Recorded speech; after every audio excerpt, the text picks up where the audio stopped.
সেদিন আমরা চলে গেছিলাম লোকনাথ বাবার জন্মস্থান কচুয়াতে। আর এই দেখো, এটাই কিন্তু ঢোকার মেন গেট। তো এখান থেকে জাস্ট 2-4 মিনিট, তাও অত লাগবে না, পায়ে হেঁটে আমরা চলে এসেছিলাম বাবার জন্মস্থানে। যেহেতু আমরা বড় একটা বাস ভাড়া করে এসছিলাম, আর আমরা এসছিলাম 40 থেকে 45 জন। তো আমরা যখন গিয়ে পৌঁছেছিলাম তখন পুজো শুরু হয়ে গেছে।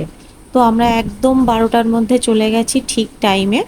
সেই জন্য আমরা কি করেছিলাম, খুব ভালো করে পুজোটা দিতে পেরেছিলাম। পুজো দেওয়ার পরে আমরা এই যে খাবারের লাইনে দাঁড়িয়ে পড়েছি সবাই। কিন্তু দাঁড়িয়ে পড়ার সঙ্গে সঙ্গে দেখছি পুরো ভর্তি হয়ে গেছে। তো সেই জন্য এক ব্যাচ খেতে বসে গেছে, যার জন্য আমরা ওয়েট করছিলাম লাইনে দাঁড়িয়ে।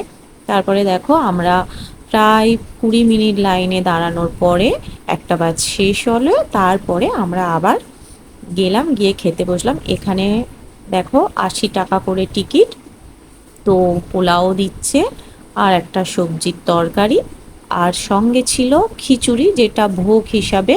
তো তারপরে পায়েস ছিল, চাটনি ছিল। খাওয়া দাওয়ার পরে আমি পুরো মন্দিরটা একবার ভিডিও করে নিলাম তোমাদের দেখাবো বলে। দেখো এত সুন্দর ওয়েদার।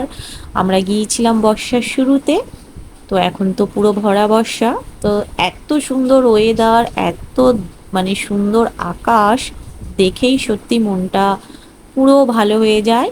তো আমরা সবাই মিলে দেখো, এই আমাদের টোটাল গ্রুপ, কাকুরা তো অনেকেই আশেপাশে ছড়িয়ে রয়েছে। তো সবাই মিলে একটা গ্রুপ ফটো নিলাম, আর নিলাম দেখো একটু ভিডিও করে। তো এরপরে আমরা চলে যাব, এরপর আমরা চাকলাতে যাব। তো ওখানকার ভিডিও রয়েছে।